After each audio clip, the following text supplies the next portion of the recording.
Welcome to this week's One-on-One. I'm Jessica Lane, here with Baker University's head baseball coach, Phil Hannon, who has recently announced that he will be retiring this season. Welcome, Coach Hannon, and thank you for joining us. Thank you, Jessica, for having me. You're welcome. So why did you choose to retire this season? Well, it wasn't a matter of choice. It was really the advancement office and my athletic director had asked me to help them out in a different matter in raising funds for the university overall. Not in a concentration of athletics, but being that I come from the athletic background, there's some things that they want to get done there as well. So I took it as a new adventure and a new challenge in my life. And since I love Baker, I thought that it would be an opportunity to give back in a broader way than just with athletics. So that's why I accepted the position in the advancement office. Is the position, are you going to be the Assistant Director of Development? Is that correct? Assistant Director of Development. My main focus is going to get more alumni connected back to Baker. Being that I'm in the class of '86, there's a lot of my fellow teammates and classmates that are in a position to give, but they're really not connected back to the university. So it's a matter of me going out and establish those contacts and get them reconnected and let them know how much success our kids are having here on campus. What will you miss most about not being a head coach anymore? You know, I think the biggest thing that I'll miss is the kids that I recruit. I really develop good relationships, you know, overall. Now, you can't develop good relationships with all your players, but just the relationships I've built with my players over the years. And, you know, when we have the alumni game, it's really prideful for me because a lot of people come back and play in the alumni game. But it's really the relationships that I'm going to miss most.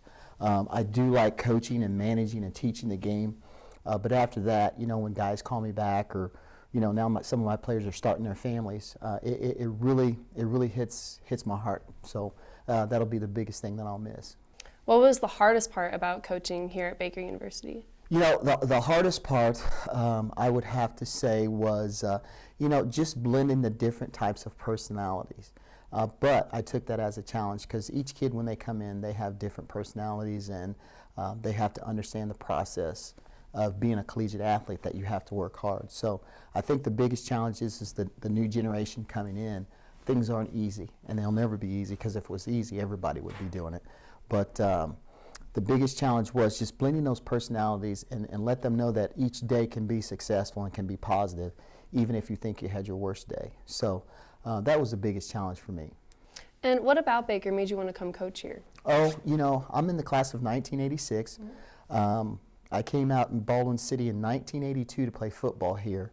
The head baseball coach was also our offensive line coach, so I didn't even come to play baseball. Over the years, you know, I had some success in doing both. I met my wife here at Baker, and we've been in this community almost 30 years, so I've never left Baldwin since I've been here. But to have the opportunity to come back and coach my alma mater and hopefully do some good for the school, it's really been a blessing for me and my family. And now we're just taking a new stride and going over the advancement office and raising some money for the university, take in some new challenges. So coming back, it was really a blessing that I could come back and coach here at Baker. Mm-hmm. You have a lot of experience with fundraising with your Keepers of the Legends. Could you explain us what you do with that? You know, the foundation that I started about 3 years ago, I really got into the history of baseball, predominantly in the Negro Leagues. But the culture of baseball has been around a long time. In the Negro Leagues, Negro Leagues playing against the white baseball players. So I really got into the culture and the history. And I found out that in every small community across America, there's baseball stories.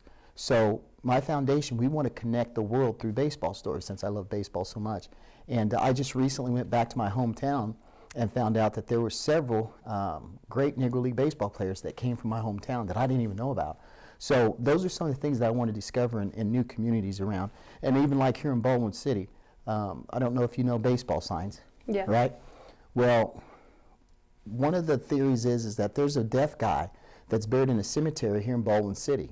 And he played in 1906. His name is Luther Dummy Taylor. And supposedly he's the reason there's signs in baseball because he was deaf. And that's right here in Baldwin City. So just little tie-ins like that. So I developed this foundation called Keepers of the Legends because we want to keep those legendary stories alive. Yeah. So what's something that has kept you coming back for the past 14, 15 years? Back to Baker or back to Baldwin City? Back to Baker. You know, my wife's, the kids on my wife's side, this is the 5th generation on her family that have all attended Baker. So we're Baker Orange through and through. So coming back every year with the players that I had on my baseball team, with the relationships that I built, it just gave me new energy every year. And I do believe this new position is going to give me energy in a new way in reconnecting some old friends back to Baker University. Hopefully have the opportunity to raise funds to help scholarships, help with facilities. So that's what keeps me coming back. I really love this place. Well, thank you, Coach Hannon, for your time. That's all we have for this week's One-on-One. I'm Jessica Lane for KMBU.